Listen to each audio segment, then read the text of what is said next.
questions. So mainly students want to understand in brief that how the exam pattern is going to be. So I believe that institute has already released an exam pattern recently for every paper along with the answers and what is supposed to be the answer. So what we are attempting is whatever is given in that exam pattern shall be the exam pattern for the online examination. Now, the basic shift that we see from the previous online exam to the current online exam is that reduction in number of objective questions, ABCD type, correct? So last year, let's take it as an exception, correct? But prior to that, we all were writing theory exam only. Our objective type questions were limited to a certain number. It has always been. So it's not something that we are making some change in the exam pattern. You shall take it that we are retaining our exam pattern as it was. Last year was an exception. If you think that way, then there is no question of having too much of theory. Correct. Theory has always been there since the beginning of this course. Correct. So now what the pattern we are trying to have is that first 20 marks will be objective type questions. That is ABCD choice is given to the student and you have to choose from ABCD. The next 20 marks will be objective question, but there is no option given to the student. So it is like fill in the blanks or one line answer or one sentence answer or a simple problem which has a simple answer. But that answer needs to be written by the students on his own. So they will have to prepare or they will have to come prepared to solve that question or read that question and know the answer. There is no option available. That are next 20 marks. So this cover for first 40 marks of the examination out of 60. So out of 60, 40% is your objective. So if you are able to score more in the objective, then you need not worry about the remaining part itself. Correct? Then you need only the passing marks in the rest 60. The only thing that we have added this time is that there is going to be a time lock for first 40 marks. So currently what we are planning is that first 40 marks section, we are calling it as say section A and section B. They will get locked after 55 minutes. Correct? So for first 55 minutes, you have to concentrate your entire learning to solve the objective type questions. So once the 55 minutes are over, then you will be shifting to the rest 60 marks and which is theory or theory in the sense which is a descriptive type of questions. Now, in that we have done two sections, section C and section D. Correct? Section D is case studies. So there will be one or two case studies and on each case studies there will be 4 questions. So what we are currently contemplating that there will be 2 case studies. Every case study will have 4 questions of 2 marks, 2.5 marks each. So 10 marks for one case study, 10 marks for other case study, like that. So this is going to be more or less theory type of answer. So case studies will be there and then there will be questions. Questions can be practical problem questions also or questions can be theory questions also. But they are smaller questions. They are 2.5 marks questions. So you are not expected to write too much. What we are trying to understand is students' ability to read a case study and then answer the questions on it. So more analytical kind of skill development for the student at inter as well as final level, we are expecting it. We all have to remember that the ICW examination since long time, the quantum of answer is not important. The correctness or the message that you want to convey through the answer is important. It can be a 20 marks theory question and you can just write 20 lines for it or maybe even 10 lines for it and still you can secure 20 marks. It is not something like our graduation paper in Maharashtra. We say that Pune University, they give marks by weighing the paper. Correct. I am Pune University silver medal holder in MBA examination. So I know how I used to write papers there. Correct. There, how much you write definitely carries a weight. In ICW examination, that's not the situation. So it's not question or it's not examination of your typing skills. It's the examination of your knowledge your studies and how better you are able to convey it to the examiner. So you can just write 10 small points and still you can secure full marks. But introducing more descriptive answers is giving even the examiner an opportunity to understand or give you some partial marking. In objective time, what can happen that either it's correct or it's wrong. Correct. So either you get answer right, you get full marks, or you get 0 marks. In descriptive type, there are stepwise marks always. Correct. So even if your final answer is wrong, you have done say 3 steps correct, you will get 50% marks in a descriptive type of evaluation system. That is what we are revisiting again. So section D will be 2 case studies. Section C will be a composition of descriptive as well as problems.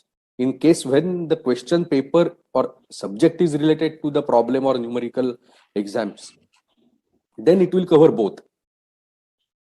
Now, as far as the numericals are concerned, what we are attempting, if you have seen the question pattern, you will see that we are not asking only one answer.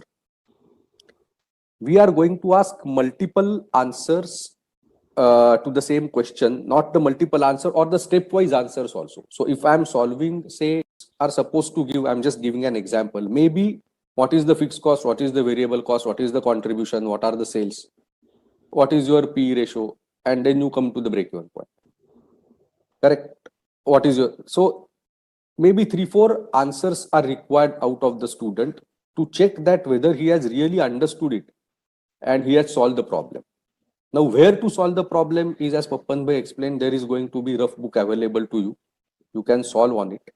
And then I don't know the future process that will be given by the institute, that whether it shall be submitted back to the center or you can take it back. That's I'm not really very sure how we will go about it, but there is definitely going to be rough paper available to you. What we are also requesting the vendor is that they shall make available places for notes also. So as rightly explained by Papan Bhai, what is important that your assumptions and presumptions also play a lot of role. This is a professional exam, correct? So when you are going to clear the examination at inter and final level, you are going to be professional. So people are expecting that you will be able to articulate your answers also. So my answer may be wrong, but if my concept is correct, or maybe the same question can be approached in theory particularly, or when there is a mix of theory and problem, specifically say in case studies, what are your assumptions while answering a particular question are important. So there is going to be rough space available in your online exam system itself, where you can write your assumptions, you can write your presumptions, when you are write what background you are taking to answer the questions, and everything will be considered by the examiner when he is evaluating. So these are the things that are going to change in the examination pattern per se. So I would rather say that we are following our routine exam pattern. If it would have been a pen paper exam, whatever you would have done, maybe 70% of it you have to do online. It's not exactly the pen paper kind of a thing, because many things we are not able to do in online. Like I always used to give an example that when I appeared my MBA examination, I used to write lot of Sanskrit, Hindi, Marathi proverbs in any answer. So it can be maybe a question paper on law, but I used to correlate my answer of law with some Sanskrit story, write the story in Sanskrit, and then explain it in English. And that's how I scored marks. Correct. It's not that I scored marks by writing typical answers. Correct. That's how we used to study when I used to appear for my MBA examination. That's why I got the marks. So this may not be possible in online examination as of now. As of now, I'm saying.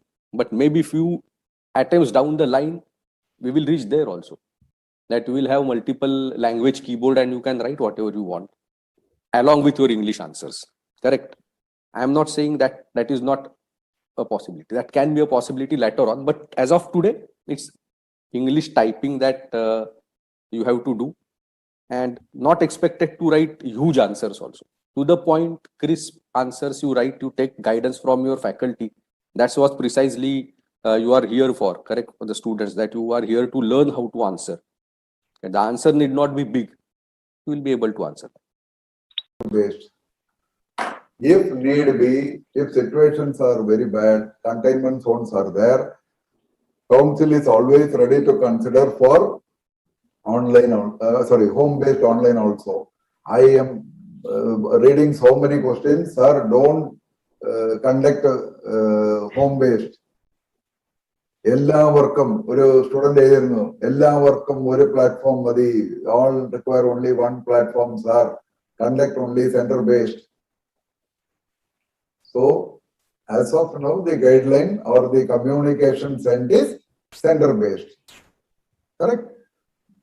If need be, because this is exactly what Neeraj Joshi sir also argued or debated on behalf of the student, what will happen if a student that particular center became, we don't know, third wave, fourth wave, so many things are coming. Might come. So, depending upon the situation, Ramya, Okay. we may conduct home-based online also. But Okay, sir. my only information to the existing students who might have already written, I don't know, or they are going to be freshers, be honest to what you do in the examination hall. Combined study is very good, but combined writing the examination is not. Because proctor is identifying, we have hold of, we means not we, the computer system, everything has got, and some of the children are facing debarment, withheld, so many things are happening. Why we should do that? Maximum possible we will fail, nobody will cut our head, na? And why to indulge in some activity and waste 1 or 2 years or 3 years and get a bad name in front of parents and friends and other colleagues? Please be very honest. Don't worry about the computer and the camera in front of you. Above all of us, there is one CCTV which is watching. Please remember that. Integrity is doing the right thing even when nobody is watching. Integrity is doing the right thing even when nobody is watching. That's maintain.